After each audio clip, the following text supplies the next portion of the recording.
ٹھیک ہے، ہم نے اپنی آیات ان کے پاس بھیجی، اپنی نشانیاں ان کو دکھائیں، مگر وہ سب کو نظر انداز ہی کرتے رہے۔ وہ پہاڑ تراش تراش کے مکان بناتے تھے اور اپنی جگہ بالکل بے خوف اور مطمئن تھے۔ آخرکار ایک زبردست دھماکے نے ان کو سبھاتے ہوتے ہی آ لیا، اور ان کی کمائی ان کے کچھ کام نہ آئی۔ ہم نے زمین اور آسمان کو اور ان کی سب موجودات کو حق کے سوا کسی اور بنیاد پر خلق نہیں کیا ہے، اور فیصلے کی گھڑی یقیناً آنے والی ہے۔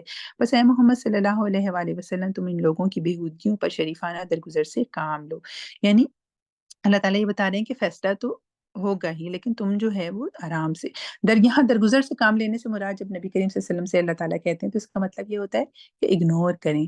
آپ کے مقابلے میں یہ لوگ جو مخالفت کر رہے ہیں اور آپ کا مذاق اڑا رہے ہیں اور آپ کو تکلیفیں پہنچا رہے ہیں، آپ ان کو اگنور کرتے ہوئے آگے چلیں۔ آپ تھوڑی دیر کے لیے یہ سوچیں کہ جب آپ ایک کام کر رہے ہیں اور مسلسل اس کی مخالفت آپ کو سہنی پڑ رہی ہو، تو سب سے پہلا ایفیکٹ کیا ہوتا ہے؟ انسان کیا سوچتا ہے کہ اٹس ویری ہارڈ، میں نہیں کر سکتا، بس چھوڑنے کی طرف سوچنے لگتا ہے نا کہ اب یہ مجھ سے نہیں ہوگا۔ تو جب اللہ تعالیٰ یہ تسلی دیتے ہیں کہ درگزر سے کام لیں، تو اس کا مطلب ہے کہ آپ ان کی باتوں کو اگنور کر کے اپنا کام کیے جائیں، ہمت نہ ہاریں۔ یقیناً تمہارا رب سب کا خالق ہے اور سب کچھ جانتا ہے۔ ہم نے تم کو 7 ایسی آیات دے رکھی ہیں جو بار بار دہرائی جانے کے لائق ہیں، اور تمہیں قرآن عظیم عطا کیا ہے۔ یہ بھی بہت پیاری آیت ہے، وَلَقَدْ آتَيْنَاكَ سَبْحًا مِّنَ الْمَثَانِي وَالْقُرْآنِ الْعَظِيمِ، یعنی یہ 7 آیات کون سی ہیں؟ سورہ فاتحہ۔ سورہ فاتحہ کا یہاں تذکرہ ہے کہ ہم نے آپ کو اتنی مضبوط چیزیں دی ہیں، یعنی قرآن اور یہ سورہ فاتحہ جو ہے اس کو آپ تھامے رکھیں، یہ ان کی مدد سے جو ہے وہ آپ نے اپنے مشن کو مکمل کرنا ہے۔ تو ایک طرف کفار اور ان کی طاقتیں اور ان کے مال اور اسباب اور ان کے وسائل، اور دوسری طرف آپ کے پاس کیا ہے؟ وہ 7 آیات ہیں جو دہرائی جاتی ہیں اور قرآن عظیم ہے۔ تو آپ یہ دیکھیے، تم اس بتائے دنیا کی طرف آنکھ اٹھا کر نہ دیکھو جو ہم نے ان میں سے مختلف قسم کے لوگوں کو دے رکھی ہے، اور نہ ان کے حال پر اپنا دل کڑھاؤ۔ انہیں چھوڑ کر ایمان لانے والوں کی طرف جھکو، اور نہ ماننے والوں سے کہہ دو کہ میں تو صاف صاف تنبیہ کرنے والا ہوں۔ یہ اسی کی طرح کی تنبیہ ہے جیسی ہم نے ان تفرقہ پردازوں کی طرف بھیجی تھی جنہوں نے اپنے قرآن کو ٹکڑے ٹکڑے کر ڈالا۔ ٹھیک ہے، یہ کس طرح کی تنبیہ ہے اور کن کا ذکر ہو رہا ہے؟ یہ جو ہے کما انزلنا علی، میں اگین اس میں اتنا چھوٹا لکھا گیا، کما انزلنا علی المقتسمین، ٹھیک ہے، یعنی انہوں نے تقسیم کر دیا، اپنے تفرقہ میں ڈال دیا اور ٹکڑے ٹکڑے کر دیا اپنے قرآن کو۔ الذین جعلوا القرآن عدین، کہ انہوں نے اپنے قرآن کو، ان کا قرآن کیا تھا؟ کس کی بات ہو رہی ہے؟ بنی اسرائیل کی بات ہو رہی ہے۔ ان کا قرآن کیا تھا؟ ان کا قرآن تورات تھا، اور جو احکامات اللہ تعالیٰ نے ان کو دیے۔ تو اللہ تعالیٰ ہمیں یہ کہہ رہے ہیں، مسلمانوں کو یہ کہہ رہے ہیں اور تنبیہ کر رہے ہیں کہ ان کی طرح تم نہیں ہو جاؤ، نہ تفرقے میں پڑھو اور نہ ان کی طرح ہو کہ جنہوں نے قرآن کو تقسیم کر دیا۔ یا تقسیم کرنے سے بھی کیا مراد ہے؟ وہ جو ہم نے سورہ بقرہ میں پڑھا تھا، فَتُؤْمِنُونَ بِبَعْضِ الْكِتَابِ وَتَكْفُرُونَ بِبَعْضٍ، کہ قرآن کے کچھ حصوں کو تو وہ مانتے ہیں، ایمان رکھتے ہیں، اور کچھ حصوں سے کفر کرتے ہیں۔ تو یہ اسی طرح ہے کہ اس کو تقسیم کر دیتے ہیں۔ اچھا، تو قسم ہے تیرے رب کی، ہم ضرور ان سب سے پوچھیں گے کہ تم کیا کرتے رہے ہو۔ بس اے نبی صلی اللہ علیہ وآلہ وسلم، جس چیز کا تمہیں حکم دیا جا رہا ہے اسے ہاں کے پکارے کہہ دو، اور شرک کرنے والوں کی ذرا پرواہ نہ کرو۔ تمہاری طرف سے ہم ان مذاق اڑانے والوں کی خبر لینے کے لیے کافی ہیں جو اللہ کے ساتھ کسی اور کو بھی اور خدا قرار دیتے ہیں۔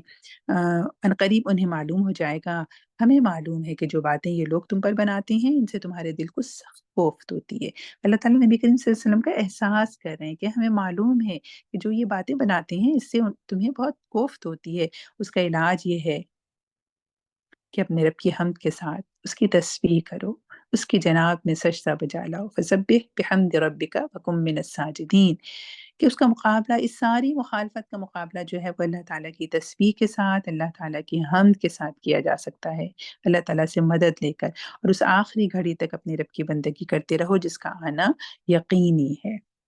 یہاں پر سورہ حج الحمدللہ مکمل ہوتی ہے۔ اگلی سورہ کا آغاز کرتے ہیں، سورہ نحل انشاءاللہ۔ آپ کے سامنے میں نے لگا لیے۔ سورہ نحل جو ہے وہ بھی مکی صورتوں ہی میں سے ہے، اور یہ بھی ذرا آخری دور کی، آخری دور کی جب ہم کہتے ہیں تو اس کا مطلب ہے کہ مصائب بہت بڑھ گئے تھے، اور اللہ تعالیٰ ہر طرح کی اس میں تنبیہ بھی کرتے ہیں کفار کے لیے، اور نبی کریم صلی اللہ علیہ وسلم کو تسلی بھی دیتے ہیں۔ سورہ نحل کو جو ہے نا نعمتوں والی سورہ بھی کہا جاتا ہے، اس میں اللہ تعالیٰ نے اپنی بے شمار نعمتوں کا تذکرہ کیا ہے انسان کو جو اللہ تعالیٰ نے مہیا کی ہیں۔ تو اس لیے انشاءاللہ ہم اس کو تیزی سے ہی لے کر چلیں گے کہ اللہ نے اس میں اپنی مختلف ان نعمتوں کا تذکرہ کیا ہے جس کو ہم اویل بھی کر رہے ہیں، اور جس کا تذکرہ سورہ انعام اور دیگر صورتوں میں آ بھی چکا ہے۔ اعوذ باللہ من الشیطان الرجیم، بسم اللہ الرحمن الرحیم۔ اتی امر اللہ فلا تستعجلوہ سبحانہ وتعالی عما یشرکون۔ آ گیا اللہ کا فیصلہ، اب اس کے لیے جلدی نہ مچاؤ، پاک ہے وہ اور بالا و برتر ہے اس شرک سے جو یہ لوگ کر رہے ہیں۔ اب یہ اللہ کے کس فیصلے کی بات ہو رہی ہے؟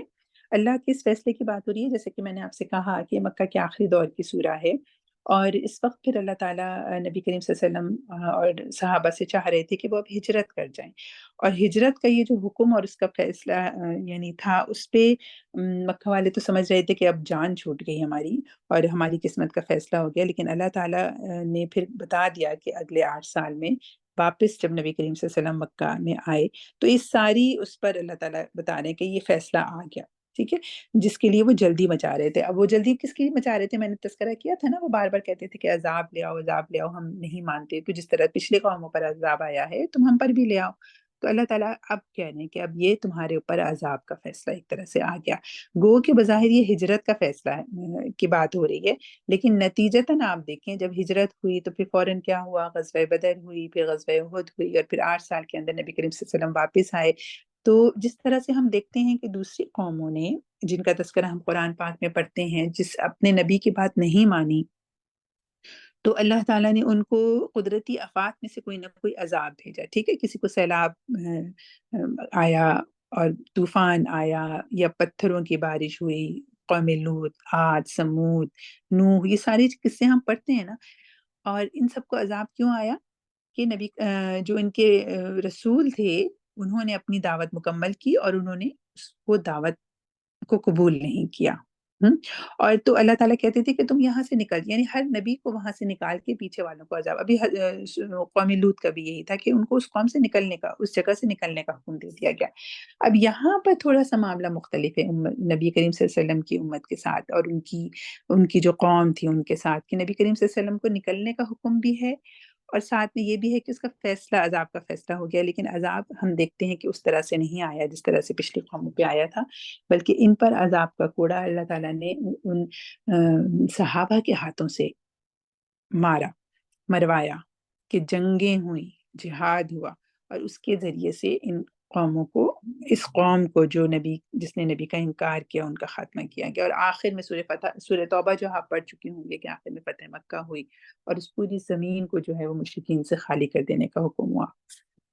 اس کو تو یہ اس فیصلے کی بات ہو رہی ہے۔ انشاءاللہ ہم ذرا اب کوشش کروں گی کہ میں جلدی سے اس کو ترجمے ہی تک محدود رہتے ہوئے پڑھوں، جہاں پر ذرا مشکل ہو تو ذرا وضاحت کر دوں۔ اچھا، آ گیا اللہ کا فیصلہ، اب اس کے لیے جلدی نہ بچاؤ، پاک ہے وہ اور بالاتر ہے اس شرک سے جو یہ لوگ کر رہے ہیں۔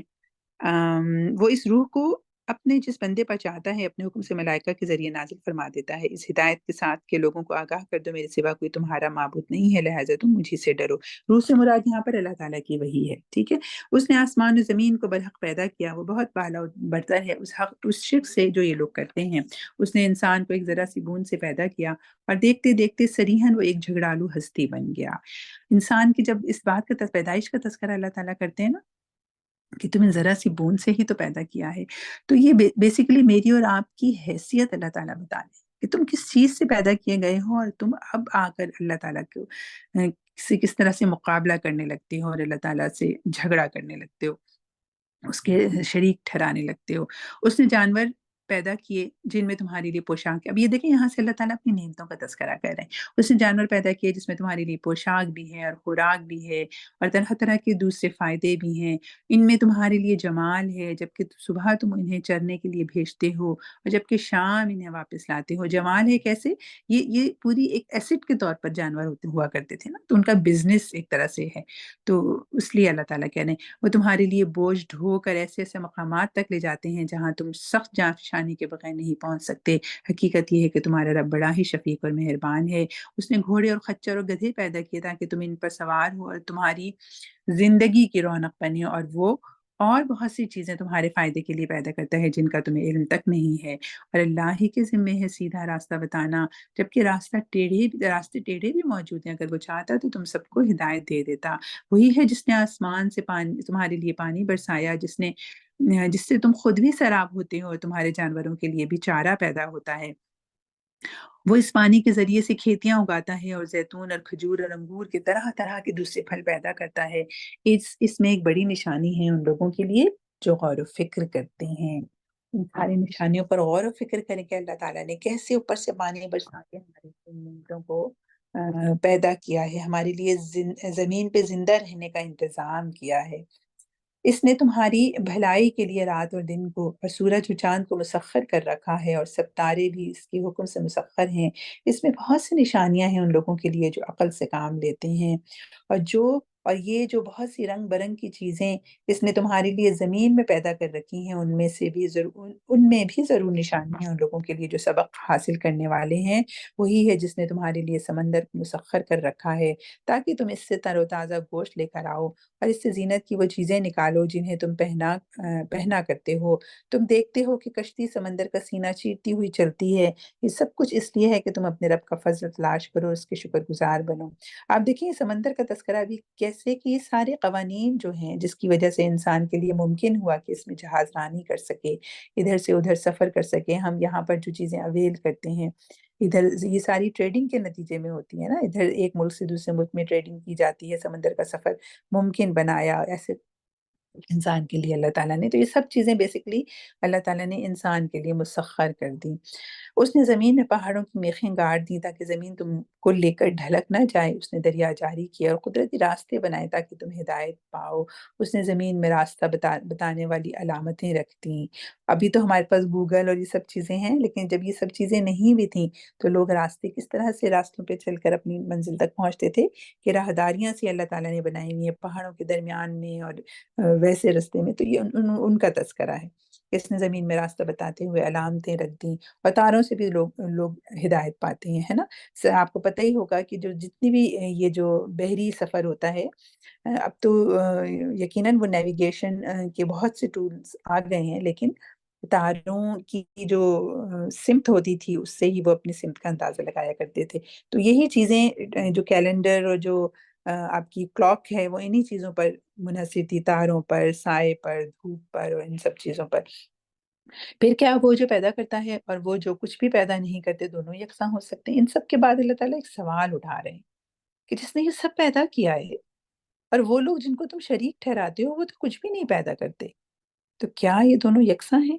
کیا تم ہوش میں نہیں آتے؟ اگر تم اللہ کی نعمتوں کو گننا چاہو تو گن نہیں سکتے، ہے نا۔ وَإِن تَعُدُّوا نِعْمَتَ اللَّهِ لَا تُحْصُوهَا إِنَّ اللَّهَ لَغَفُورٌ رَحِيمٌ، تم نہیں گن سکتے، حقیقت یہ ایک بڑا ہی درگزر کرنے والا اور رحیم ہے، حالانکہ وہ تمہارے کھلے سے بھی واقف ہے اور چھپے سے بھی۔ اور وہ دوسری ہستیاں جنہیں اللہ کو چھوڑ کر لوگ پکارتے ہیں وہ کسی چیز کی بھی خالق نہیں ہیں بلکہ خود مخلوق ہیں۔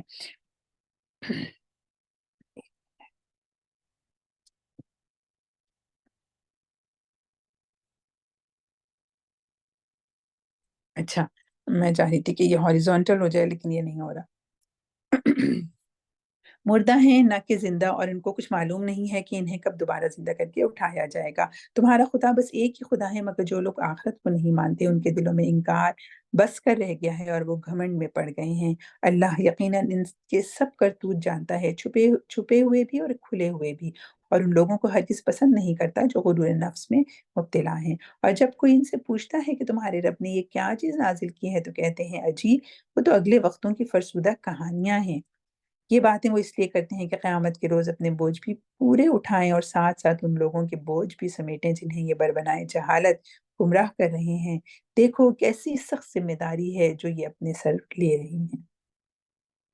ان سے پہلے بھی بہت سے لوگ حق کو نیچا دکھانے کے لیے ایسی ہی مکاریاں کر چکے ہیں، تو دیکھ لو کہ اللہ نے ان کے مکر کی عمارت جڑ سے اکھاڑ پھینکی، اس کی چھت اوپر سے ان کے سر پر آ رہی، اور ایسے رخ سے ان پر عذاب آیا جدھر سے ان کے آنے کا ان کو گمان تک نہ تھا۔ پھر قیامت کے روز اللہ انہیں ذلیل اور خوار کرے گا اور ان سے کہے گا بتاؤ اب کہاں ہیں میرے وہ شریک جن کے تم اہل حق سے جھگڑے کیا کرتے تھے؟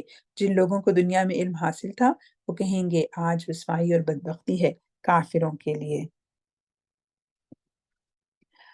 ہاں، انہی کافروں کے لیے جو اپنے نفس پر ظلم کرتے ہوئے جب ملائکہ کے ہاتھوں گرفتار ہوتے ہیں تو سرکشی چھوڑ کر فوراً ڈگیں ڈال دیتے ہیں اور کہتے ہیں کہ ہم تو کوئی قصور نہیں کر رہے تھے۔ ملائکہ جواب دیتے ہیں کر کیسے نہیں رہے تھے، اللہ تمہارے کرتوتوں سے خوب واقف ہے۔ یعنی جب قیامت کے دن وقت آئے گا یا جب عذاب آتا ہے تو پھر ان کی کیا باتیں ہوتی ہیں کہ ہم تو نہیں کر رہے تھے۔ یعنی بالکل اسی طرح جیسے دنیا میں ہم دیکھتے ہیں نا، جب کسی مجرم کو پولیس والے پکڑنے لگتے ہیں تو سارے ہی مجرم ایک دم سے کہتے تھے کہ ہم نے تو نہیں کیا، نو۔ اب جاؤ جہنم کے دروازوں میں گھس جاؤ، وہیں تم کو ہمیشہ رہنا ہے۔ پس حقیقت یہ ہے کہ بڑا ہی برا ٹھکانہ ہے متکبروں کے لیے۔ دوسری طرف جب خدا ترس لوگوں سے پوچھا جاتا ہے کہ یہ کیا چیز ہے جو تمہارے رب کی طرف سے نازل ہوئی ہے، تو وہ جواب دیتے ہیں کہ بہترین چیز اتری ہے۔ اس طرح کے نیکوکار لوگوں کے لیے اس دنیا میں بھی بھلائی ہے اور آخرت کا گھر تو ضرور ہی ان کے حق میں بہتر ہے۔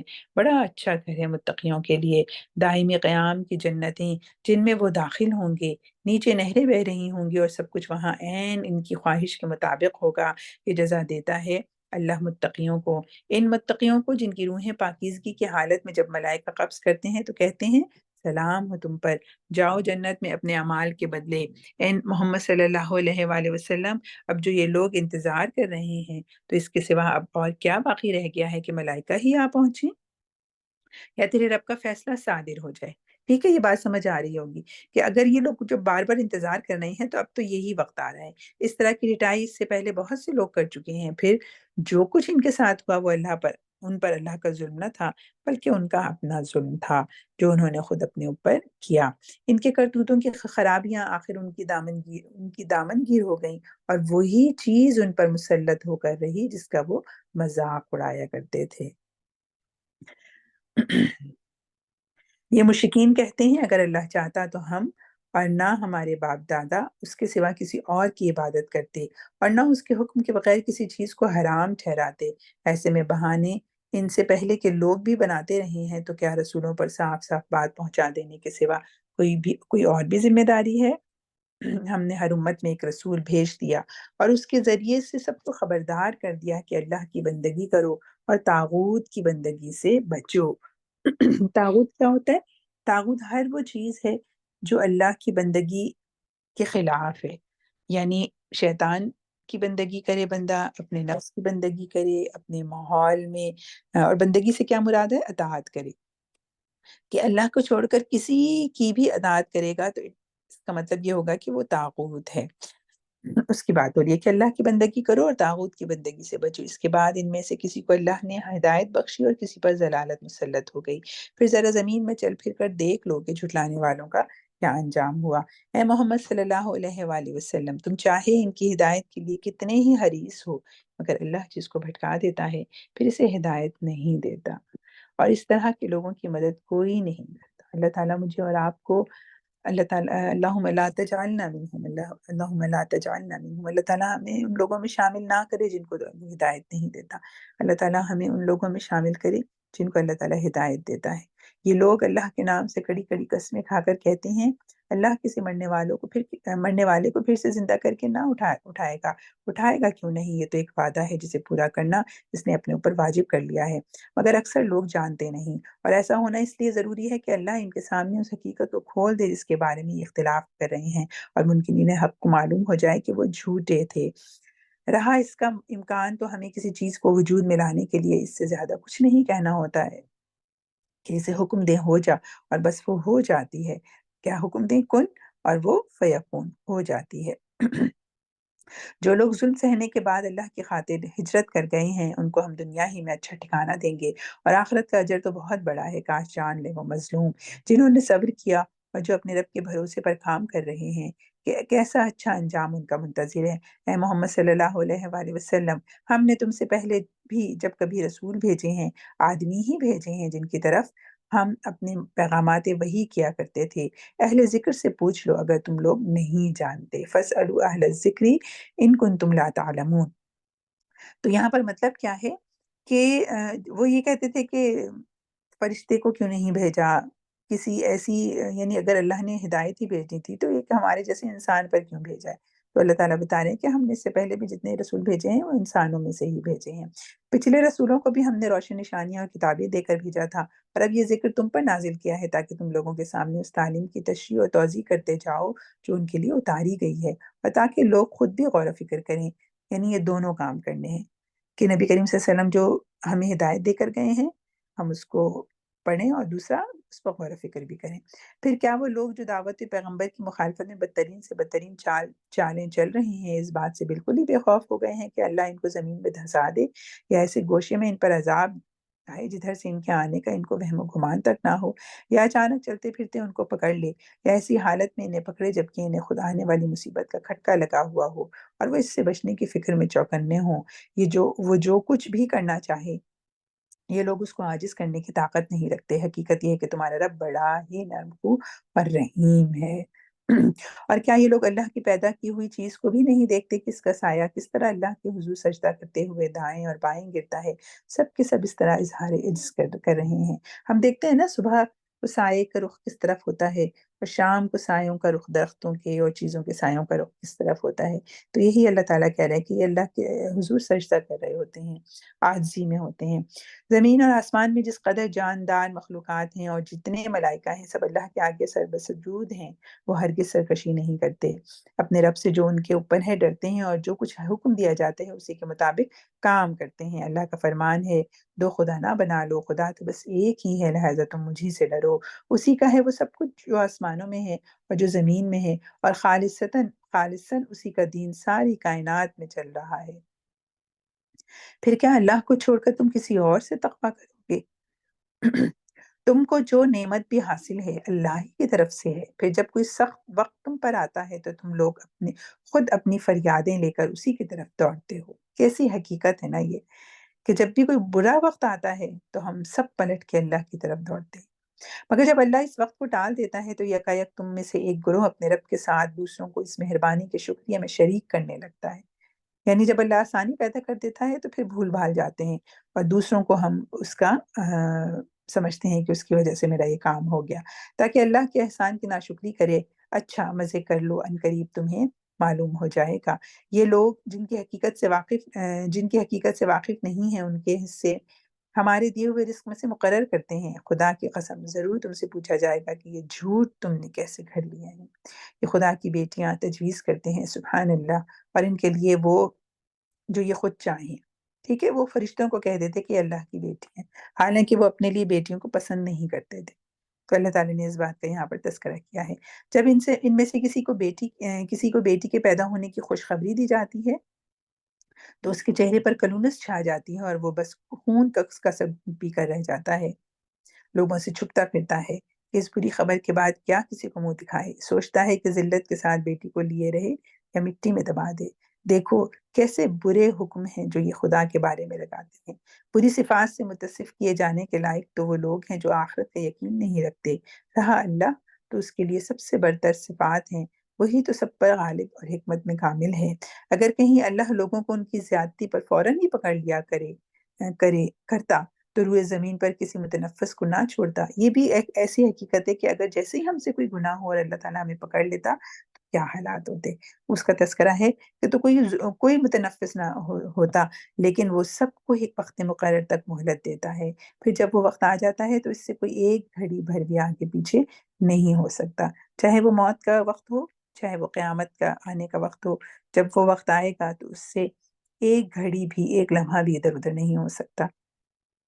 آج یہ لوگ وہ چیزیں اللہ کے لیے تجویز کر رہے ہیں جو خود اپنے لیے انہیں ناپسند ہیں، اور جھوٹ کہتی ہیں ان کی یہ زبانیں ان کے لیے بھلا ہی بھلا ہے، ان کے لیے تو ایک ہی چیز ہے اور وہ ہے دوزخ کی آگ، ضرور یہ سبب پہلے اس میں پہنچائے جائیں گے۔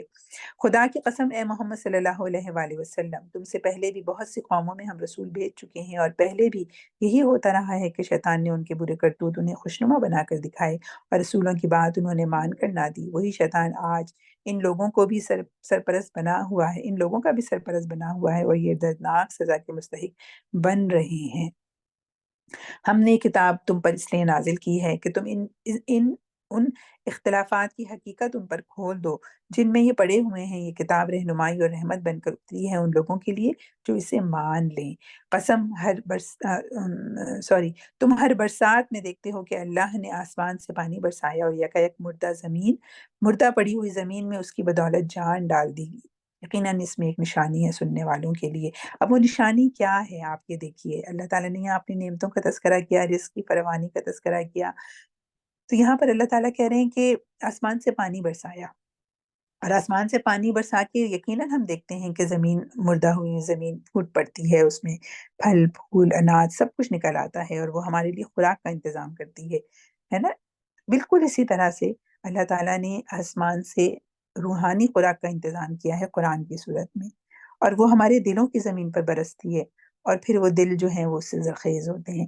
تو یہ دونوں بیسیکلی پیرابل ہوتے ہیں، قرآن اور بارش یا برسات، اور دونوں آسمان سے آتی ہے، دونوں رحمت ہوتی ہے۔ ایک جسم کی نشو و نما کا انتظام کرتی ہے تو ایک روح کی نشو و نما کا انتظام کرتی ہے، روح کے لیے غذا کا کام کرتی ہے۔ اور تمہارے لیے مویشیوں میں بھی ایک سبق ہے موجود ہے، ان کے پیٹ سے گوبر اور خون کے درمیان ہم ایک چیز تمہیں پلاتے ہیں، یعنی خالص دودھ جو پینے والوں کے لیے نہایت خوشگوار ہے۔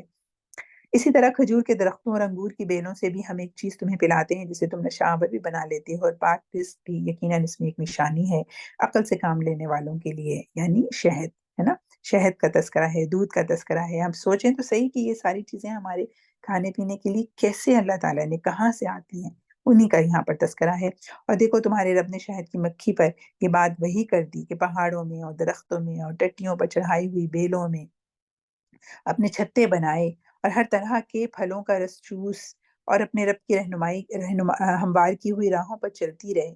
اس مکھی کے اندر سے رنگ برنگ کا ایک شربت نکلتا ہے جس میں شفا ہے لوگوں کے لیے، یقیناً اس میں بھی ایک نشانی ہے ان لوگوں کے لیے غور و فکر کرتے ہیں۔ دیکھیں یہاں پر جو سوچنے کی بات ہے، اللہ تعالیٰ مختلف نعمتیں بتا کے آیت کا اختتام اس طرح سے کرتے ہیں کہ ان فی ذلک لآیۃ لقوم یتفکرون، ٹھیک ہے، کہ اس میں ایک نشانی ہے غور و فکر کرنے والوں کے لیے۔ ہر ایک چیز کے ذکر کے بعد اللہ تعالیٰ یہ کہہ رہے ہیں، تو وہ نشانی کیا ہے؟ وہ غور و فکر کر کے ہی ہمیں پتہ چلتی ہے۔ یہ ایک تو نعمت ہے، اور ہمارے پاس یہاں پر ظاہر اتنا وقت نہیں ہوتا کہ ہم اس کو ذرا کھول کھول کر بیان کریں۔ انشاءاللہ اللہ تعالیٰ کو وقت لائے کہ ہم آپ کے ساتھ بیٹھ کر تھوڑا سا تفصیل کے ساتھ ان آیات سے گزریں، لیکن کم از کم ایک ایک چیز ضرور ذہن میں لیتے ہیں۔ تو اب شہد کی مکھی پہ اگر آپ نے کبھی کوئی ڈاکومنٹری دیکھی ہو تو آپ کو اندازہ ہوگا کہ پورا سسٹم کس طرح سے ورک کرتا ہے شہد کی کلیکشن کا۔ ان کی ایک کوئن ہوتی ہے، اور کس طرح سے وہ سارا، یعنی اللہ تعالیٰ نے ایک نظام بنایا ہوا ہے جو ہمارے لیے اس شہد کا انتظام کرتی ہے۔ بہت ہی خوبصورت، بہت ہی مائنڈ بلوئنگ ایک پوری چیز ہے، اور اس میں ہمیں ایک سمجھے اجتماعیت کا سبق بھی ملتا ہے کہ کس طرح سے ایک لیڈر ہوتا ہے، کچھ فالوورز ہوتے ہیں، اور کس طرح سے وہ ایک کام کو کرتے ہیں جو اللہ تعالیٰ نے ان کے ذمہ لگایا ہے۔ تو شہد کی مکھی کے اس پورے سلسلے میں بھی ہمارے لیے بہت سی نشانی ہے۔ ضرورت اس بات کی ہے کہ ہم سب اس پر غور و فکر کرنے والے ہوں۔ اللہ تعالیٰ ہمیں غور و فکر کرنے والا بنائے۔ اور دیکھو اللہ نے تم کو پیدا کیا، پھر وہ تم کو موت دیتا ہے، اور تم میں سے کوئی بدترین عمر کو پہنچا دیا جاتا ہے تاکہ سب کچھ جاننے کے بعد پھر کچھ نہ جانے۔ حق یہ ہے کہ اللہ ہی علم میں بھی کامل ہے اور قدرت میں بھی۔ اللہم انی اعوذ بک من سوء الکبر، اللہم انی اعوذ بک من ارذل العمر۔ اللہ تعالیٰ اس ارذل العمر سے ہم لوگوں کو محفوظ رکھے، پناہ مانگے۔ نبی کریم صلی اللہ علیہ وسلم نے یہ دعائیں سکھائی ہیں کہ ہم اس ارذل العمر اور سوء الکبر سے اللہ تعالیٰ سے اللہ کی پناہ مانگے۔ اور دیکھو اللہ نے تم میں سے بعض کو بعض پر رزق میں فضیلت عطا کی، پھر جن لوگوں کو یہ فضیلت دی گئی ہے وہ ایسے نہیں ہے کہ اپنا رزق اپنے غلاموں کی طرف پھیر دیا کرتے ہوں تاکہ دونوں اس رزق میں برابر کے حصے دار بن جائیں۔ تو کیا اللہ ہی کا احسان ماننے سے ان لوگوں کو انکار ہے؟ پھر یہ اللہ تعالیٰ ایک مثال دے رہے ہیں کہ لوگوں دنیا میں بھی تم دیکھتے ہو ایسا نہیں ہوتا کہ وہ اپنے رزق کو، ایک بندہ جس کو دیا جاتا ہے وہ سارا کا سارا اپنے غلاموں میں دے دے، لیکن اللہ تو ایسا نہیں کرتا۔ اللہ تو سب کو اپنا سارا رزق سب بندوں کو دے رہا ہے۔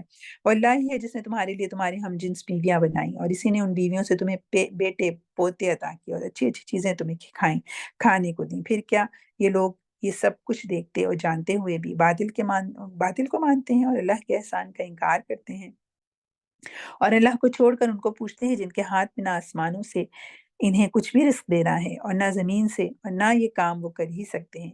بس اللہ کے لیے مثالیں نہ گھڑو، اللہ جانتا ہے تم نہیں جانتے۔ اس کے بعد یہ ایک مثال آ رہی ہے، اس کو بھی پڑھ لیتے ہیں۔ اللہ ایک مثال دیتا ہے ایک تو ہے غلام جو دوسروں کا مملوک ہے اور خود کوئی اختیار نہیں رکھتا، ٹھیک ہے، اور دوسرا شخص ایسا ہے جسے ہم نے اپنی طرف سے اچھا رزق عطا کیا ہے اور وہ اس میں سے کھلے اور چھپے خوب خرچ کرتا ہے۔ تو بتاؤ کیا یہ دونوں برابر ہیں؟ الحمدللہ، مگر اکثر لوگ اس سیدھی بات کو نہیں مانتے۔ یہ مثال ہے ایک تو اگر ہم اللہ کی مخلوقات کو دیکھیں، اس کو تھوڑا سا سمجھ لیتے ہیں۔ اگر ہم اللہ کی مخلوقات کو دیکھیں تو دیکھیں اللہ تعالیٰ کی جتنی بھی مخلوقات ہیں انسان کے علاوہ، وہ ایسی غلام اور ایسی مملوک ہیں کہ ان کو کوئی اختیار نہیں ہے، کچھ بھی نہیں کر سکتی، وہ صرف وہی کرتی ہیں جو اللہ نے حکم دیا ہے۔ جبکہ دوسری جو مخلوق ہے یعنی انسان، اس کو کچھ اختیار حاصل ہے، اور جب وہ اپنے اختیار کو اچھی جگہ پر استعمال کرتا ہے، یعنی اللہ نے یہاں پر دیکھیں خرچ کرنے کی مثال دی، ان ساری نیکیوں میں اللہ تعالیٰ نے خرچ کو بہت فضیلت دی ہے، اور یہاں پر بھی نیکی کے کاموں میں اللہ تعالیٰ نے خرچ کی مثال دی کہ ایک وہ غلام ہے جو کچھ بھی نہیں کر سکتا، یعنی جو اللہ کی انسان کے علاوہ کی ساری مخلوقات، اور ایک وہ جس کو اللہ نے اختیار دیا اور رزق دیا اور اس میں سے خرچ کرتا ہے۔ تو کیا یہ برابر ہو سکتے ہیں؟ تو آپ دیکھیں کہ جس کو اللہ نے اپنی نعمتیں دی اور وہ اپنے اختیار سے اللہ کے رستے میں خرچ کرے، تو پھر کیا ہوتا ہے؟ الحمدللہ کہ اس بندے نے اپنے اختیار کا استعمال درست کیا۔ تو آپ دیکھیں یہاں پر بھی یہی آ گیا الحمدللہ، مگر اکثر لوگ اس سیدھی بات کو نہیں مانتے۔ اور ایک اور مثال دیتا ہے، دو آدمی ہیں، ایک گونگا بہرا ہے، کوئی کام نہیں کر سکتا، اپنے آقا پر بوجھ بنا ہوا ہے، جدھر بھی وہ اسے بھیجے کوئی بھلا کام اس سے بن نہ آئے۔ دوسرا شخص ایسا ہے کہ انصاف کا حکم دیتا ہے اور خود راہ راست پر قائم ہے۔ بتاؤ کیا یہ دونوں یکساں ہو سکتے ہیں؟ ٹھیک ہے، اب یہ دوسری مثال ہے۔ یعنی ہم دنیا میں تو یہ فرق کرتے ہیں کہ ایک بالکل مقلد ہے، یا ایک بالکل ایسا ہے کہ جو بالکل اپنے آقا ہی پر کا کوئی کام نہیں کرتا بلکہ اس پہ بوجھ بنا ہوا ہے، اور ایک جو دوسرا شخص ہے کہ وہ کام کرتا ہے۔ تو کیا یہ برابر ہو سکتے ہیں؟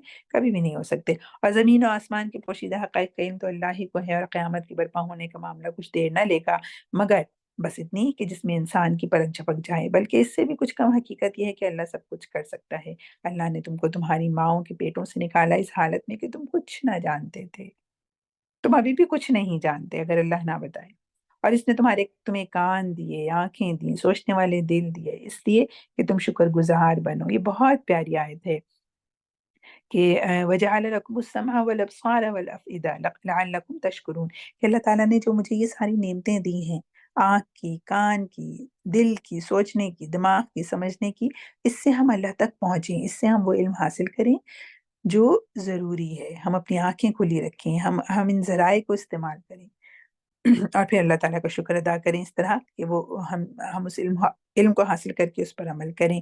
کیا ان لوگوں نے کبھی پرندوں کو نہیں دیکھا کہ فضائے آسمانی میں کس طرح مسخر ہیں؟ اللہ کے سوا کسی نے ان کو تھام رکھا ہے؟ ان میں بہت سی نشانیاں ہیں ان لوگوں کے لیے جو ایمان لاتے ہیں۔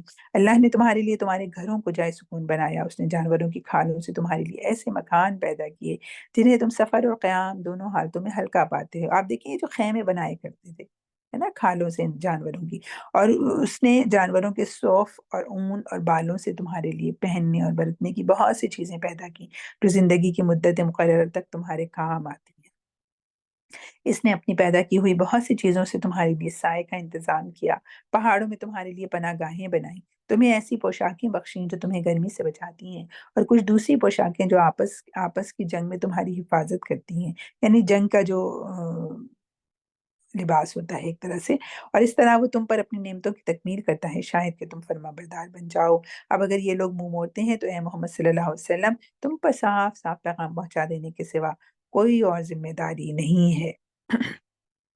فَإِنَّمَا عَلَيْكَ الْبَلَاغُ الْمُبِينُ، تمہارے اوپر صرف پہنچا دینے کی ذمہ داری ہے۔ اتنی ساری نعمتوں کا تذکرہ اللہ تعالیٰ نے اپنی اس سورہ میں کیا ہے۔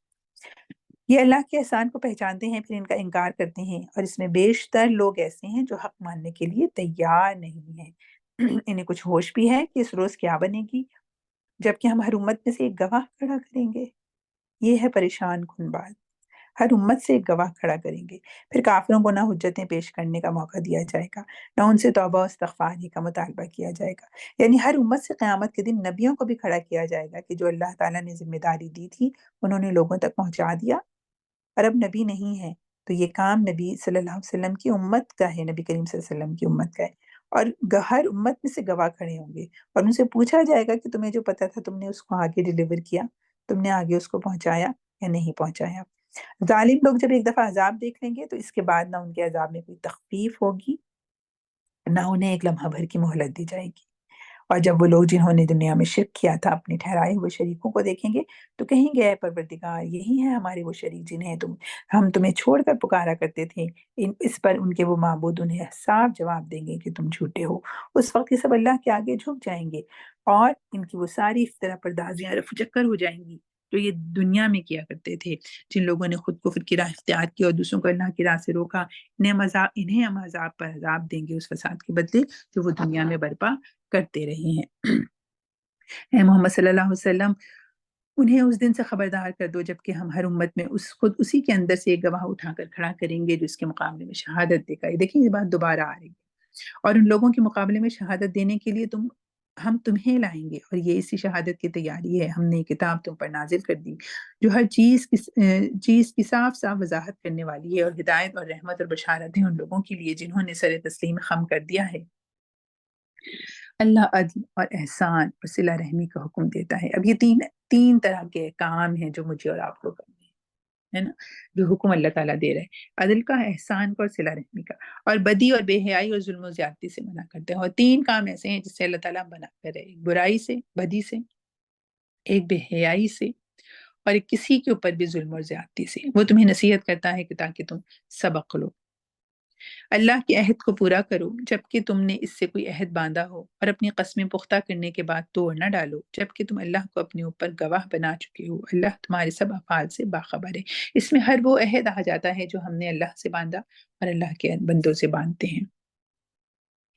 تمہاری حالت اس عورت کی سی نہ ہو جائے جس نے آپ ہی محنت سے سود کھاتا اور پھر آپ ہی اسے ٹکڑے ٹکڑے کر ڈالا۔ تم اپنی قسموں کا آپس کے معاملات میں مکر و فریب کا ہتھیار بناتے ہو تاکہ ایک قوم دوسری قوم سے بڑھ کر فائدے حاصل کرے، حالانکہ اللہ اس عہد و پیمان کے ذریعے سے تم کو آزمائش میں ڈالتا ہے، اور ضرور وہ قیامت کے روز تمہارے تمام اختلافات کی حقیقت تم پر کھول دے گا۔ اگر اللہ کی مشیت یہ ہوتی کہ تم میں کوئی اختلاف نہ ہو تو وہ تم سب کو ایک ہی امت بنا دیتا، مگر وہ جسے چاہتا ہے گمراہی میں ڈالتا ہے اور جسے چاہتا ہے راہ راست دکھا دیتا ہے، اور ضرور تم سے تمہارے اعمال کی باس پرس ہو کر رہے گی۔ ٹھیک ہے، اللہ کی تو مشیت ہے ہی نہیں، ورنہ اللہ کے لیے کوئی مشکل نہیں ہے کہ سب لوگ ایمان لے آئیں اور سب اللہ کی اطاعت کرنے لگ جائیں، لیکن اللہ کی مرضی یہ نہیں تھی۔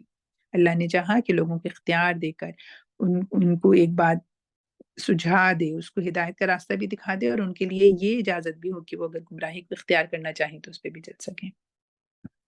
اور اے مسلمانوں، تم اپنی قسموں کا آپس میں ایک دوسرے کو دھوکہ دینے کا ذریعہ نہ بنا لینا، کہیں ایسا نہ ہو کہ کوئی قدم جمنے کے بعد اکھڑ جائے اور تم اس جرم کی پاداش میں کہ تم نے لوگوں کو اللہ کی راہ سے روکا برا نتیجہ دیکھو اور سخت سزا بھگتو۔ اللہ کے عہد کو تھوڑے سے فائدے کے بدلے نہ بیچ ڈالو، جو کچھ اللہ کے پاس ہے وہ تمہارے لیے زیادہ بہتر ہے اگر تم جانو جو کچھ تمہارے پاس ہے وہ خرچ ہونے والا ہے، اور جو کچھ اللہ کے پاس ہے وہی باقی رہنے والا ہے، اور ہم ضرور صبر سے کام لینے والوں کو ان کے اجر ان کے بہترین اعمال کے مطابق دیں گے۔ تو آپ یہاں دیکھیں صبر سے کام لینے سے کیا مراد ہے کہ جو نیکی پر جمع رہے، جو نیکی کرنا اور اللہ کا پیغام پہنچانا اور باقی وہ سارے اعمال جو اللہ تعالیٰ مطالبہ کرتے ہیں اس کو کرتا رہے صبر کے ساتھ اس کو کرتا رہے۔ تو اس کرتے رہنے کے لیے ہمت نہ ہارے، اس کرتے رہنے کے لیے پھر اللہ تعالیٰ کہہ رہے ہیں کہ اس کے بہترین اعمال کا ہم اجر دیں گے اس کے مطابق۔ جو شخص بھی نیک عمل کرے گا خواہ وہ مرد ہو یا عورت، بشرط یہ کہ وہ ہو مومن، اسے ہم دنیا میں پاکیزہ زندگی بسر کرائیں گے اور آخرت ایسے لوگوں کو ان کے اجر ان کے بہترین اعمال کے مطابق بخشیں گے۔ پھر جب تم قرآن پڑھنے لگو تو شیطان رجیم سے خدا کی پناہ مانگ لیا کر۔ فَإِذَا قَرَأْتَ الْقُرْآنَ فَاسْتَعِذْ بِاللَّهِ مِنَ الشَّيْطَانِ الرَّجِيمِ۔ یہ وہ حکم ہے جو کہ بہت ضروری ہمارے لیے ہو جاتا ہے کہ جب بھی ہم قرآن پڑھیں تو اعوذ باللہ من الشیطان الرجیم سے پناہ مانگیں، شیطان سے پناہ کی دعا مانگیں۔ تو اس اعوذ باللہ کا پڑھنا قرآن مجید کے پڑھنے کے لیے بہت ضروری، اللہ تعالیٰ کی خاص ہدایت آئی ہے اس لیے کہ جب آپ اس کے قریب جب قرآن کے لیے قرآن پڑھنا کوئی شروع کرتا ہے، قرآن سے جڑنا کوئی شروع کرتا ہے تو شیطان کے لیے سب سے زیادہ تکلیف دہ بات یہی ہے، تو وہ انسان کو روکے گا۔ اس لیے مستقل اللہ تعالیٰ کی پناہ میں آتے رہیں، شیطان کا مقابلہ میں اور آپ خود نہیں کر سکتے، ہمیں یقینی طور پر اللہ کی مدد کی ضرورت ہوتی ہے اور اللہ کی پناہ میں آنے کی ضرورت ہوتی ہے، اس لیے ہمیں یہ سکھایا گیا ہے۔ اسے ان لوگوں پر تسلط حاصل نہیں ہوتا جو ایمان لاتے ہیں اور اپنے رب پر بھروسہ کرتے ہیں۔ اس کا زور تو انہی لوگوں پر چلتا ہے جو اس کو اپنا سرپرست بناتے ہیں اور اس کے بہکانے سے شرک کرتے ہیں۔ جب ہم ایک آیت کی جگہ دوسری آیت نازل کرتے ہیں اور اللہ بہتر جانتا ہے کہ وہ کیا نازل کرے تو یہ لوگ کہتے ہیں تم یہ قرآن خود گھڑتے ہو۔ اصل بات یہ ہے کہ ان میں سے اکثر لوگ حقیقت سے ناواقف ہیں۔ ان سے کہو اسے تو روح القدس نے ٹھیک ٹھیک میرے رب کی طرف سے بتدریج نازل کیا ہے۔ اب یہاں پر دیکھیں، روح القدس سے مراد حضرت جبرائیل علیہ السلام ہے۔ تو روح جب بھی قرآن میں آتی ہے وہ وحی کے معنوں میں بھی آتی ہے، یعنی اللہ تعالیٰ کی وحی قرآن، وہ جو وحی لے کر آیا ہے اس کے لیے بھی آتی ہے، یعنی حضرت جبرائیل علیہ السلام۔ اور روح کا مطلب ایک ہماری جو اللہ تعالیٰ نے کہا کہ انسان کے اندر اپنی طرف سے روح ہوگی، تو وہ مراد بھی ہے ہوتی ہے۔ ان سے کہو اسے تو روح القدس نے ٹھیک ٹھیک میرے رب کی طرف سے بتدریج نازل کیا ہے تاکہ ایمان لانے والوں کی ایمان کو پختہ کرے اور فرما برداروں کو زندگی کے معاملات میں سیدھی راہ بتائے اور انہیں فلاح اور سعادت کی خوشخبری دے۔ ہمیں معلوم ہے یہ لوگ تمہارے متعلق کہتے ہیں کہ اس شخص کو ایک آدمی سکھاتا پڑھاتا ہے، حالانکہ ان کا اشارہ جس آدمی کی طرف ہے اس کی زبان عجمی ہے اور یہ صاف عربی زبان ہے۔ یہ بھی ان لوگوں کا ایک الزام تھا جو وہ لگاتے تھے۔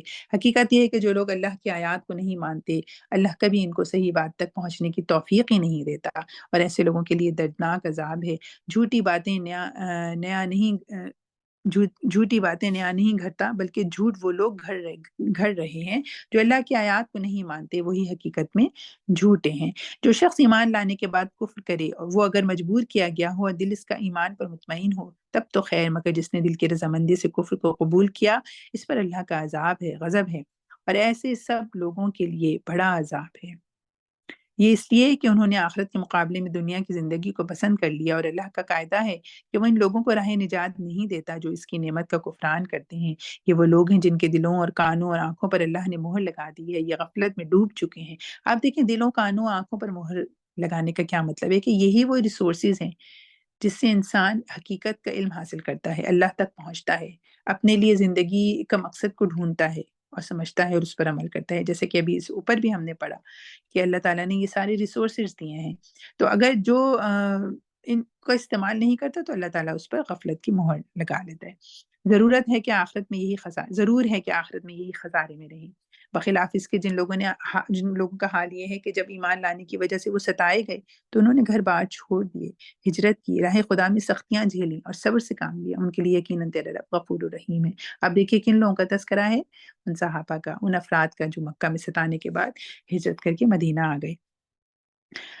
ان سب کا فیصلہ اس دن ہوگا جبکہ ہر متنفس اپنے ہی بچاؤ کی فکر میں لگا ہوا ہوگا، اور ہر ایک کو اس کے لیے کیے کا بدلہ پورا پورا دیا جائے گا، اور کسی پر ذرہ برابر ظلم نہ ہونے پائے گا۔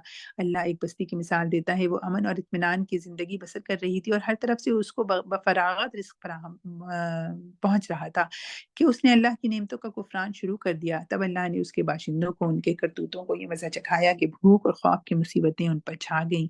ان کے پاس ان کی اپنی قوم میں سے ایک رسول آیا مگر انہوں نے اس کو جھٹلا دیا، آخرکار عذاب نے ان پر آ لیا جبکہ وہ ظالم ہو چکے تھے۔ یہاں پر آپ سمجھ لیں کہ ایک اشارہ ہے مکہ میں بھی جو قحط آیا تھا اور اس کے بعد وہ ختم ہو گیا، اس کا تذکرہ یہاں پر ہے۔ بس اے لوگوں، اللہ نے جو کچھ حلال اور پاک رزق تم کو بخشا ہے اسے کھاؤ اور اللہ کے احسان کا شکر ادا کرو اگر تم واقعی اسی کی بندگی کرنے والے ہو۔ اللہ نے جو کچھ تم پر حرام کیا ہے وہ ہے مردار اور خون اور سور کا گوشت اور وہ جانور جس پر اللہ کے سوا کسی اور کا نام لیا گیا ہو، البتہ بھوک سے مجبور ہو کر اگر کوئی ان چیزوں کو کھا لے بغیر اس کے کہ وہ قانون الہی کی خلاف ورزی کا خواہش مند ہو یا حد ضرورت سے تجاوز کا مرتکب ہو، تو یقیناً اللہ معاف کرنے اور رحم فرمانے والا ہے۔ یہ چونکہ مکی صورت ہے تو یہ مکہ میں حرمت کی لسٹ ہے، لیکن ہمیں پتہ ہے کہ سورہ مائدہ جب ہم نے پڑھی تھی یا آپ نے پڑھی ہوگی تو اس میں وہ مدنی سورہ ہے اور آخری احکامات ہیں حرمت کے، اس میں تو زیادہ جو تفصیل سے بات ہے اور جو آخری بات ہے وہ سورہ مائدہ کی آیات ہیں، گو کہ ان میں مماثلت ہے، کوئی ایسی بات نہیں ہے، لیکن وہ آیات اس کے بعد آئی ہیں۔ یہ جو تمہاری زبانیں جھوٹے احکام لگایا کرتی ہیں کہ یہ چیز حلال ہے اور وہ حرام، تو اس طرح کے حکم لگا کر اللہ پر جھوٹ نہ باندھا کرو۔ جو لوگ اللہ پر جھوٹے افطرا باندھتے ہیں وہ ہرگز فلاح نہیں پاتے۔ یہ بہت اہم بات ہے، ہم لوگوں کے لیے اتنا آسان ہو گیا ہے ہر چیز پر اسٹیمپ لگا دینا کہ یہ حلال ہے، یہ حرام ہے اور یہ نہیں۔ تو اللہ تعالیٰ کہہ رہے حلال اور حرام جو ہے نا وہ صرف اللہ کا حکم ہے، تو ہمیں بھی احتیاط کرنی چاہیے کسی پر کسی چیز پر کو اس طرح سے ڈکلیئر کرنے کے لیے۔ دنیا کا عیش چند روزہ ہے، آخر کار ان کے لیے دردناک سزا ہے۔ وہ چیزیں ہم نے خاص طور پر یہودیوں کے لیے حرام کی تھیں، جن کا ذکر ہم اس سے پہلے تم سے کر چکے ہیں، اور یہ ان پر ہمارا ظلم نہ تھا بلکہ ان کا اپنا ہی ظلم تھا جو وہ اپنے اوپر کر رہے تھے۔ البتہ جن لوگوں نے جہالت کی بنا پر برا عمل کیا اور پھر توبہ کر کے اپنے عمل کی اصلاح کر لی تو یقیناً توبہ اور اصلاح کے بعد تیرا رب ان کے لیے غفور اور رحیم ہے۔ واقعہ یہ ہے کہ ابراہیم علیہ السلام اپنی ذات سے ایک پوری امت تھا، اللہ کا مطیع فرمان اور ایک یکسو، وہ کبھی مشرک نہ تھا۔ اب ابراہیم علیہ السلام کا تذکرہ کیوں؟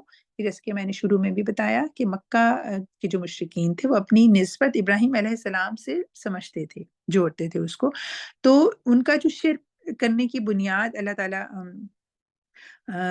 کے خلاف دلیل دے رہے ہیں کہ ابراہیم جو تھے وہ تو شرک نہیں کرتے تھے، وہ تو اللہ کے مطیع تھے، اللہ کی نعمتوں کا شکر ادا کرنے والا تھا۔ اللہ نے اس کو منتخب کر لیا اور سیدھا راستہ دکھایا، دنیا میں اس کو بھلائی دیا، آخرت میں وہ یقیناً صالحین میں سے ہوگا۔ پھر ہم نے تمہاری طرف یہ وحی بھیجی کہ یکسو ہو کر ابراہیم کے طریقے پر چلو، اور وہ مشرکوں میں سے نہ تھا۔ یعنی حضرت نبی کریم صلی اللہ علیہ وسلم بھی وہی بات کہہ رہے ہیں جو حضرت ابراہیم کہا کرتے تھے۔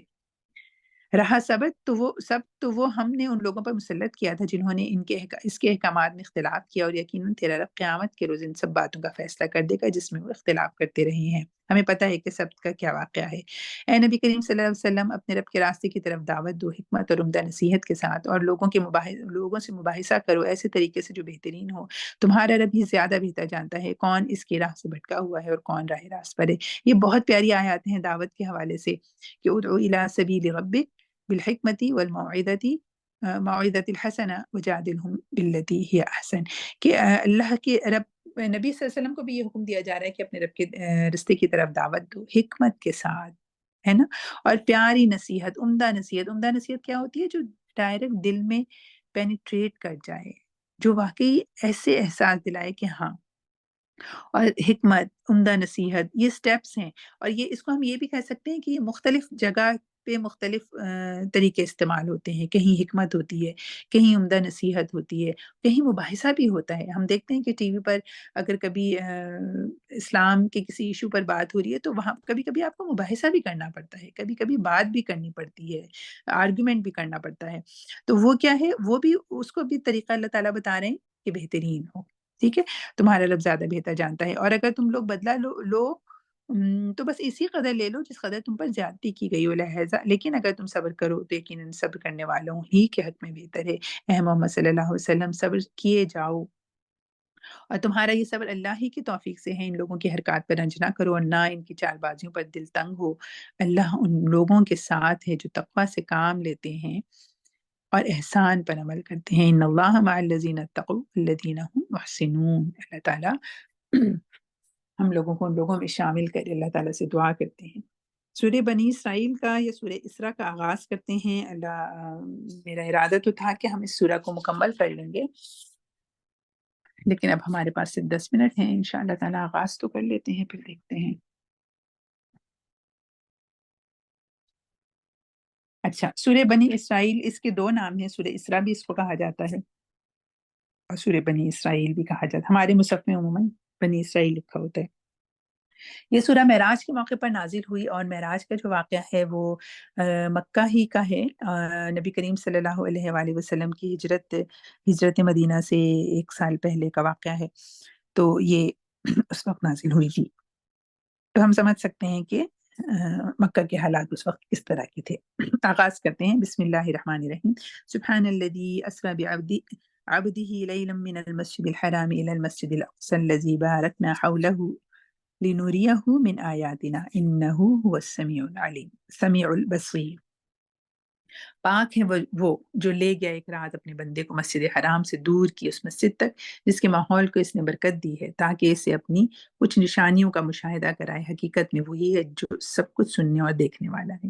معراج کے واقعے سے ہم لوگ واقف ہیں کہ نبی کریم صلی اللہ علیہ وسلم کو ایک معجزہ آپ کہہ لیجئے، ان کو ایک ہی رات میں جو ہے وہ دکھایا گیا۔ ان کو وہاں سے رات میں مسجد اقصیٰ جو کہ فلسطین کا علاقہ ہے، یہ سفر کرایا گیا، پہلے فلسطین میں لے جایا گیا، وہاں پر انبیاء، باقی انبیاء علیہم السلام تھے، ان کی نماز ہوئی، اس کے بعد ان کو آسمانوں کی سیر کرائی گئی، بہت سی احادیث میں اس کا تذکرہ ہے، ان کو جنت اور دوزخ اور مختلف معاملات دکھائے گئے، فیوچر میں لے کر جایا گیا نبی کریم صلی اللہ علیہ وسلم کو، انہوں نے اپنی آنکھوں سے ان ساری چیزوں کو دیکھا، عذاب ہوتے ہوئے بھی اور نعمتوں سے مستفید ہوتے ہوئے بھی۔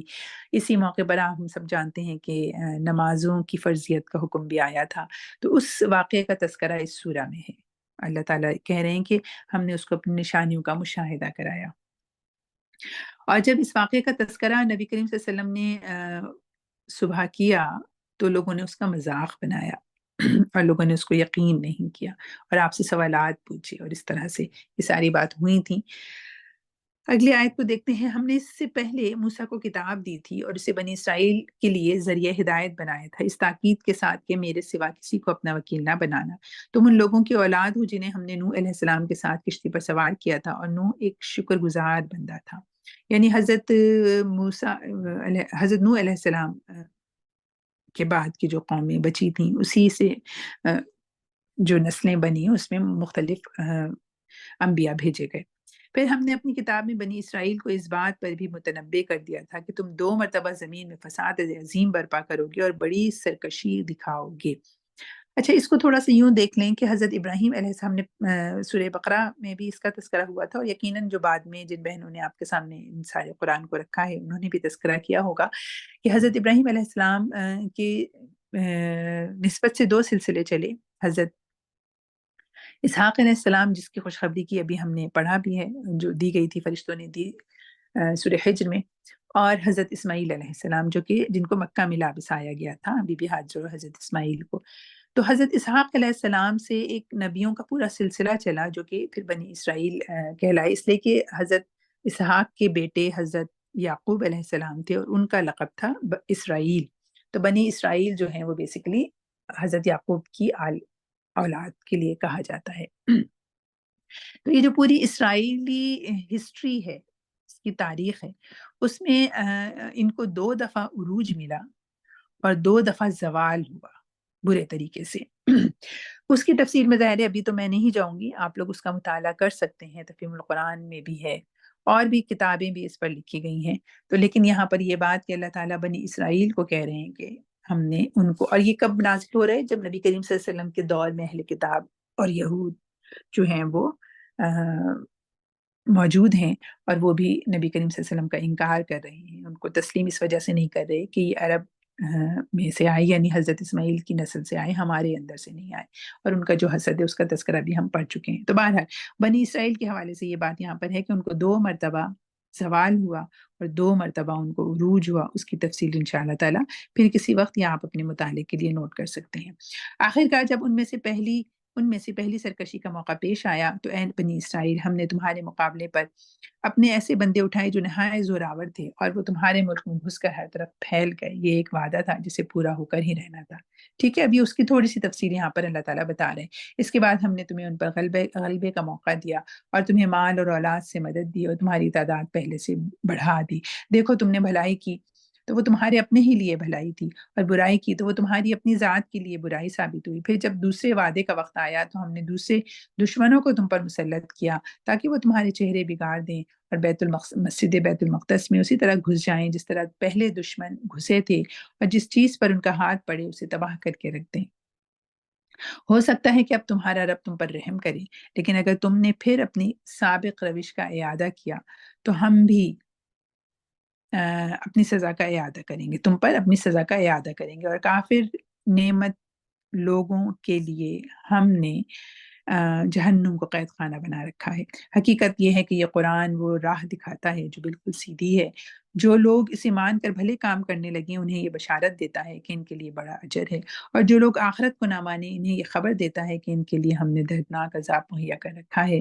انسان شر اس طرح سے مانگتا ہے جس طرح خیر مانگنی چاہیے۔ انسان بڑا ہی جلد باز واقع ہوا ہے۔ دیکھو ہم نے رات اور دن کو 2 نشانیاں بنایا ہے، رات کی نشانی کو ہم نے بے نور بنایا اور دن کی نشانی کو روشن کر دیا تاکہ تم اپنے رب کا فضل تلاش کر سکو اور ماہ و سال کا حساب معلوم کر سکو۔ اسی طرح ہم نے ہر چیز کو الگ الگ ممیز کر رکھا ہے۔ اللہ تعالیٰ اپنی نشانیوں کا تذکرہ اس طرح سے کرتے ہیں کہ دن اور رات، اندھیرا اور اجالا، روشنی، نور اور ظلمات، اندھیرے، یہ بھی اس میں ہے۔ دوسرا یہ کہ اللہ تعالیٰ نے دن کو رزق تلاش کرنے کے لیے بنایا۔ پھر یہ جو ڈیز کا، رات و دن کا آنا جانا ہے، یہ ہمارے کیلنڈر بنتے ہیں ہمارے لیے، مہینے اور سال کا حساب کتاب رکھنا آسان ہوتا ہے۔ اس چیز کا اللہ تعالیٰ یہاں تذکرہ کر رہے ہیں۔ ہر انسان کا شگون ہم نے اس کے اپنے گلے میں لٹکا رکھا ہے، اور قیامت کے روز ہم ایک نوشتہ اس کے لیے نکالیں گے جسے وہ کھلی کتاب کی طرح پائے گا۔ پڑھ اپنا نامہ اعمال آج اپنا حساب لینے کے لیے تو خود ہی کافی ہے۔ جو کوئی راہ راست اختیار کرے اس کی راست روی اس کے اپنے ہی لیے مفید ہے، اور جو گمراہ ہو اس کی گمراہی کا وبال اسی پر ہے۔ کوئی بوجھ اٹھانے والا دوسرے کا بوجھ نہیں اٹھائے گا، اور ہم عذاب دینے والے نہیں ہیں جب تک کہ لوگوں کو حق اور باطل کا فرق سمجھانے کے لیے ایک پیغمبر نہ بھیج دے۔ ٹھیک ہے، اب یہاں پہ یہ جو بات ہے کوئی بوجھ اٹھانے والا دوسرے کا بوجھ نہیں اٹھائے گا، اس کا مطلب کیا ہے کہ every one is responsible for himself اور herself، کہ ہر کوئی اپنی ذمہ داری قبول کرے، اپنے اعمال کی ذمہ داری اس کو کسی دوسرے پر نہ ڈالے کہ میں نے تو یہ کام اس لیے کیا کہ اس نے کہا تھا، یہ کام اس لیے کیا کہ وہ کر رہا تھا، یا یہی ہوتا تھا، یا ہم نے یہی کرتے دیکھا ہے۔ اس طرح کی کوئی چیز نہیں، ہر جو کوئی اپنا عمل کر رہا ہے اس کا ذمہ دار وہ خود ہے، وہ اپنا بوجھ خود اٹھائے گا، وہ خود، اس کو اللہ تعالیٰ نے یہ ذرائع دے دیے ہیں، آنکھیں، کان، دل، اس کے لیے ہدایت کا بندوبست کر دیا ہے، نبی بھیج دیے اور قرآن بھیج دیا، کتاب کو محفوظ کر دی، یہ سارے اللہ تعالیٰ نے اپنے ذمے کے کام کر دیے۔ اب اس کے باوجود بھی اگر کوئی اس سے ہدایت نہیں لیتا اور پھر وہی کرتا ہے تو پھر وہ کسی اور کو ذمہ دار نہیں ٹھہرائے گا، وہ پھر خود ذمہ دار ہے، اور ہر کوئی اپنا بوجھ خود اٹھائے گا۔ جب ہم کسی بستی کو ہلاک کرنے کا ارادہ کرتے ہیں تو اس کے خوشحال لوگوں کو حکم دیتے ہیں اور وہ اس میں نافرمانیاں کرنے لگتے ہیں، تب عذاب کا فیصلہ اس بستی پر چسپاں ہو جاتا ہے اور ہم اسے برباد کر کے رکھ دیتے ہیں۔ یہ بھی اللہ کا ایک قانون ہے کہ اللہ تعالیٰ جب کسی بستی کو پستی میں ڈالتا ہے یا عذاب کا فیصلہ کرتا ہے تو ہوتا ہے کیا ہے کہ اس کے جو ایلیٹ کلاس ہوتی ہے وہ گمراہ ہو جاتی ہے، اس لیے کہ لوگ، باقی لوگ تو فالوورز ہوتے ہیں نا، اور وہ لیڈ کر رہی ہوتی ہے، تو اس لیے جب وہ گمراہ ہو جاتے ہیں تو پورے لوگ ہی گمراہ ہو جاتے ہیں۔ تو اللہ تعالیٰ یہ قانون بتا رہے ہیں کہ پھر ایسا ہوتا ہے۔ دیکھ لو کتنی ہی نسلیں ہیں جو نوح علیہ السلام کے بعد ہمارے حکم سے ہلاک ہوئی، تیرا رب اپنے بندوں کے گناہوں سے پوری طرح باخبر ہے اور سب کچھ دیکھ رہا ہے۔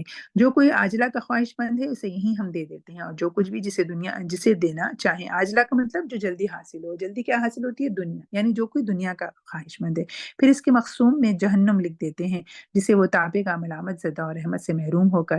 اور جو آخرت کا خواہش مند ہو اور اس کے لیے صحیح کرے جیسی کہ اس کے لیے صحیح کرنی چاہیے اور ہو وہ مومن، تو ایسے ہر شخص کی صحیح مشکور ہوگی۔ یعنی جس کو آخرت چاہیے اور اس کے لیے وہ کوشش کرے گا تو اللہ تعالیٰ اس کو ضرور اس کا اجر دے گا، اس کو مقبول کرے گا۔ ان کو بھی اور ان کو بھی، دونوں فریقوں کو ہم دنیا میں، یعنی جو لوگ چاہتے ہیں کہ دنیا ملے اور جو لوگ چاہتے ہیں کہ آخرت ملے، ان دونوں کی بات ہو رہی ہے۔ دونوں فریقوں کو ہم دنیا میں سامان زیست تو دیے ہی جا رہے ہیں، یہ تیرے رب کا عطیہ ہے، اور تیرے رب کی عطا کو روکنے والا کوئی نہیں ہے۔ مگر دیکھ لو دنیا ہی میں ہم نے ایک گروہ کو دوسرے گروہ پر کیسی فضیلت دے رکھی ہے، اور آخرت میں اس کے درجے اور بھی زیادہ ہوں گے اور اس کی فضیلت اور بھی زیادہ ہوگی۔ تو اللہ کے ساتھ کوئی دوسرا معبود نہ بنا، ورنہ ملامت زدہ اور بے یار و مددگار بیٹھا رہ جائے گا۔ تیرے رب نے فیصلہ کر دیا ہے کہ تم لوگ کسی کی عبادت نہ کرو مگر صرف ان کی، والدین کے ساتھ نیک سلوک کرو، صرف اس کی، والدین کے ساتھ نیک سلوک کرو۔ اگر تمہارے پاس ان میں سے کوئی ایک یا دونوں بوڑھے ہو کر رہے ہیں تو انہیں اف تک نہ کہو، نہ انہیں جھڑک کر جواب دو، بلکہ ان سے احترام کے ساتھ بات کرو۔ یہ اللہ تعالیٰ کی خاص ہدایات کا پیکج یہاں پر آ رہا ہے کہ جو لوگ اللہ پر ایمان لاتے ہیں ان کے اعمال اور ان کا اخلاق اور ان کے معاملات کس طرح کے ہونے چاہیے، کہ وہ اپنے والدین کے ساتھ حسن سلوک کرتے ہیں، ان کو جھڑک کر جواب نہیں دیتے، ان کی خدمت کرتے ہیں، اور نرمی اور رحم کے ساتھ ان کے سامنے جھک کر رہو اور دعا کیا کرو، رب ارحمہما کما ربیانی صغیرہ، کہ پروردگار ان پر رحم فرما جس طرح انہوں نے رحمت و شفقت کے ساتھ مجھے بچپن میں پالا تھا۔ تمہارا رب خوب جانتا ہے تمہارے دلوں میں کیا ہے، اور تم صالح بن کر رہو تو وہ ایسے سب لوگوں کے لیے درگزر کرنے والا ہے جو اپنے قصور پر متنبہ ہو کر بندگی کے رویے کی طرف پلٹ آئیں۔ رشتہ دار کو اس کا حق دو، مسکین اور مسافر کو اس کا حق دو، فضول خرچی نہ کرو۔ فضول خرچ لوگ شیطان کے بھائی ہیں اور شیطان اپنے رب کا ناشکرا ہے۔ یہ بھی بہت اہم بات ہے کہ اگر اللہ نے دیا ہے اور انسان خرچ کر سکتا ہے، تو اس کا یہ مطلب نہیں ہے کہ جو دل چاہے وہ خریدتے رہے، بلکہ اس کا بھی حساب ہوگا، اس بات کا احساس کہ جو کچھ میرے پاس ہے وہ اللہ کا دیا ہوا ہے۔ اگر اللہ نے دیا ہے تو مجھے خرچ بھی اللہ کی مرضی کے مطابق کرنا ہے، اس طرح سے نہیں کرنا کہ چونکہ میں یہ خرید سکتی ہوں تو میں خرید لوں، یہ نہیں۔ اور اللہ تعالیٰ نے دیکھیں شیطان کا بھائی کسی کو نہیں کہا، صرف اس کو کہا جو کہ فضول خرچی کرتا ہے۔ اگر ان سے یعنی حاجت مند رشتہ داروں، مسکینوں، مسافروں سے تمہیں کترانا ہو، اس بنا پر کہ ابھی تم اللہ کی اس رحمت کو جس کی تم امیدوار ہو تلاش کر رہے ہو، تو انہیں نرم جواب دے دو۔ یعنی اگر تمہارے پاس نہیں ہے تو تم نرم جواب دے دو، ان کو ڈانٹو نہیں۔ نہ تم اپنا ہاتھ گردن سے باندھ رکھو، نہ اسے بالکل ہی کھلا چھوڑ دو کہ ملامت زدہ اور عاجز بن کر رہو۔ یعنی خرچ کرنے کے معاملے میں درمیانہ رویہ ہو، ٹھیک ہے؟ نہ تو بالکل باندھ دو گردن سے ہاتھ، اور نہ بالکل فضول خرچی کرنے لگو۔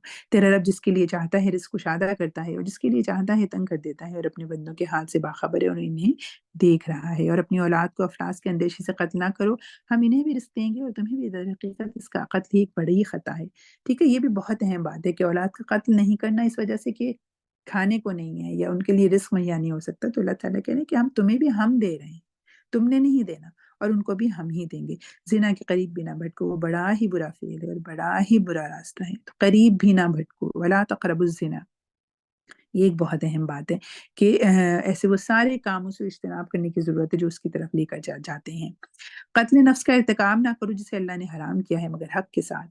حق کے ساتھ کا کیا مطلب ہے کہ جو قتل کے بدلے قتل ہو سکتا ہے، یا جو چیزیں قرآن اور حدیث میں آ چکی ہیں کہ ان کا قتل ٹھیک ہوگا، تو وہ حق کے ساتھ۔ اور جو شخص مظلومانہ قتل کیا گیا ہو، اس کے ولی کو ہم نے قصاص کے معاملے کا مطالبے کا حق عطا کیا ہے، پس چاہیے کہ وہ قتل میں حد سے نہ گزرے، ان کی مدد کی جائے۔ مال یتیم کے پاس نہ بھٹکو مگر احسن طریقے سے، یہاں تک کہ وہ اپنے شباب کو پہنچ جائے۔ عہد کی پابندی کرو، بے شک عہد کے بارے میں تم کو جواب دہی کرنی ہوگی۔ پیمانے سے دو تو پورا بھر کر دو، یعنی صحیح تولو، ٹھیک ہے؟ درست تولو، اور تولو تو ٹھیک ترازو سے تولو، یہ اچھا طریقہ ہے، باللحاظ انجام بھی یہی بہتر ہے۔ آپ دیکھیں وہ اصول اور وہ اخلاقیات سکھائی جا رہی ہے جو انسان کو اس زندگی میں رہنے کے لیے اور ایک دوسرے سے معاملات کرنے کے لیے ضروری ہے۔ پھر کسی ایسی چیز کے پیچھے نہ لگو جس کا تمہیں علم نہ ہو، یہ بہت اہم بات ہے۔ یقیناً آنکھ، کان اور دل سبھی کی باس پرس ہوگی، یہ بھی دیکھیں بار بار یہ چیز آ رہی ہے کہ یہ جو آنکھیں، یہ جو کان، یہ جو دل، یہ جو صلاحیتیں اللہ تعالیٰ نے تمہیں دی ہیں، اس سے کام لو، اس کا سوال ہوگا۔ یہاں پر یہ بات ہے کہ اس کا سوال ہوگا، اور اس سے پہلے ہم نے پڑھا کہ اس سے یہ تمہیں دیا ہے، تم نہیں جانتے تھے لیکن یہ ذرائع اللہ نے دیے ہیں، ان سے تم علم حاصل کرو۔ زمین میں اکڑ کر نہ چلو، تم نہ زمین کو پھاڑ سکتے ہو نہ پہاڑوں کی بلندی کو پہنچ سکتے ہو۔ ان امور میں سے ہر ایک کا برا پہلو تیرے رب کے نزدیک ناپسندیدہ ہے۔ یہ وہ حکمت کی باتیں ہیں جو تیرے رب نے تجھ پر وحی کی ہیں، اور دیکھ اللہ کے ساتھ کوئی دوسرا معبود نہ بنا بیٹھ، ورنہ تو جہنم میں ڈال دیا جائے گا ملامت زدہ اور ہر بھلائی سے محروم ہو کر۔ اچھا، یہ وہ حکمت کی باتیں ہیں جو تیرے رب نے تجھ پر وحی کی ہیں، اور دیکھ اللہ کے ساتھ کوئی دوسرا معبود نہ بنا بیٹھ ورنہ تو جہنم میں ڈال دیا جائے گا ملامت زدہ اور ہر بھلائی سے محروم ہو کر۔ کیسی عجیب بات ہے کہ تمہارے رب نے تو تمہیں تو بیٹوں سے نوازا اور خود اپنے لیے ملائکہ کو بیٹیاں بنا لیا۔ بڑی جھوٹی بات ہے جو تم لوگ زبانوں سے نکالتے ہو۔ اچھا، اس بات کو ضرور سمجھ لینا چاہیے کہ چونکہ وہ لوگ کہتے تھے کہ فرشتے اللہ کی بیٹیاں ہیں، اور اپنے لیے چونکہ وہ بیٹیوں کو پسند نہیں کرتے تھے، یعنی اس بات کو آپ ایسے سمجھیں کہ آپ کو ایک چیز بالکل بری لگے، ٹھیک ہے؟ اچھا، بعض اوقات یہ ہوتا ہے کہ مثال کے طور پر ایک جوڑا آپ نے خریدا، اور کسی کو تو بہت اچھا لگا وہ، لیکن کسی کو اچھا نہیں لگا۔ اب جس کو اچھا نہیں لگا وہ اس کو دوسرے کو اس لیے دے دے کہ اس کو اچھا نہیں لگا، ہے نا؟ تو کہنے کا مطلب ہے کہ جو چیز آپ اپنے لیے پسند نہیں کر رہے، وہ آپ دوسرے کو دے رہے ہیں۔ تو یہی وہ کام کرتے تھے، وہ چونکہ اپنے لیے بیٹیوں کو پسند نہیں کرتے تھے، تو وہ فرشتوں کو کہتے تھے کہ اللہ کی بیٹیاں ہیں۔ تو اللہ تعالیٰ نے اس پر کمنٹ کیا ہے۔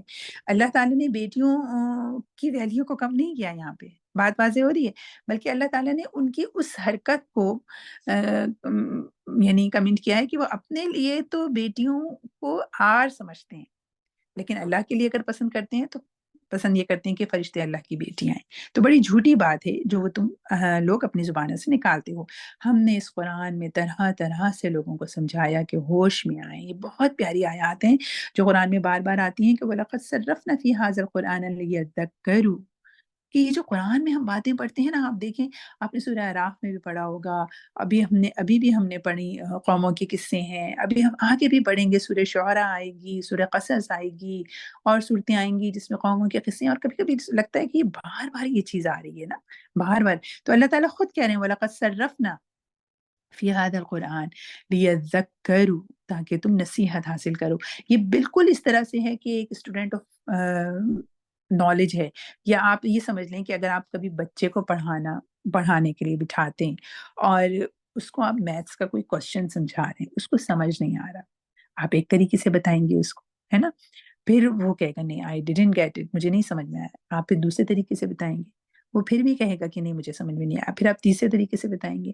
تو مطلب یہ ہے کہ اللہ تعالیٰ وہی باتیں وہی ہیں اللہ کی، لیکن چونکہ ہم سمجھ نہیں پا رہے، اور چونکہ اس وقت اہل مکہ بھی نہیں سمجھ پا رہے تھے، تو اللہ تعالیٰ انہی باتوں کو دوسرے تیسرے چوتھے طریقے سے بتا رہے.